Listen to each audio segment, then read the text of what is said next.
எருக்கூர் நீலகண்ட பிரம்மச்சாரி சுதந்திரப் போராட்ட வீரராக இருந்து மரியாதைக்குரிய ரிஷியாக மாறியவர்.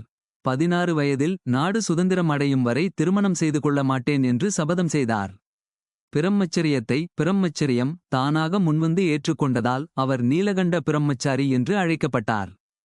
அவர் சுமார் 20 வயதாக இருந்தபோது வி.ஓ. சிதம்பரம் கப்பல் நிறுவனத்தை தொடங்கினார். நீலகண்ட பிரம்மச்சாரி தன்னால் இயன்ற உதவிகளை செய்து கப்பல் நிறுவனத்திற்கான பங்குகளையும் திரட்டினார். அப்போது கலெக்டர் ஆஷ்துரை வி.ஓ. விடம் கடும் நெருக்கடி கொடுத்தார். இதன் விளைவாக ஆஷ்துரை வாஞ்சிநாதனால் கொல்லப்பட்டார்.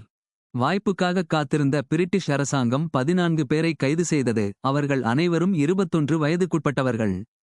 வாஞ்சிநாதனுக்கு பிறகு நீலகண்ட பிரம்மச்சாரி முதல் குற்றவாளியாக சேர்க்கப்பட்டு 7 ஆண்டுகள் சிறை தண்டனை விதிக்கப்பட்டார்.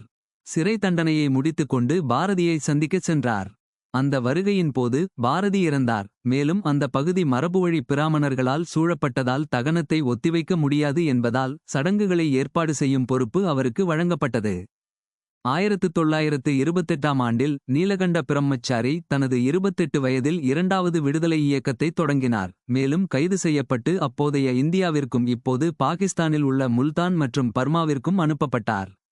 மிக இளம் வயதிலேயே 12 ஆண்டுகள் சிறையில் வாடிய பிறகு 1933இல் விடுதலை செய்யப்பட்ட அவர் நிலைமை வியத்தகு முறையில் மாறியதை உணர்ந்தார். எப்படி வ.வே.சு. ஐயர் சேரன்மகாதேவிக்கு அருகில் ஆசிரமம் கட்டினார். நீலகண்ட பிரம்மச்சாரி மைசூர் அருகே சன்னகிரியில் ஆசிரமம் கட்டினார். அவர் சந்நியாசம் எடுத்து தியானத்தில் தனது நேரத்தை அர்ப்பணித்து துறவியானார். ஆன்மீக விழிப்புணர்வு நாட்டை மாற்றும் என்று அவர் நினைத்தார். நீலகண்ட பிரம்மச்சாரி தனது பெயரை ஸ்ரீ ஓம்காரானந்த சுவாமி என்று மாற்றிக்கொண்டு தியானம் மற்றும் வழிபாடு செய்து யோகி ஆனார்.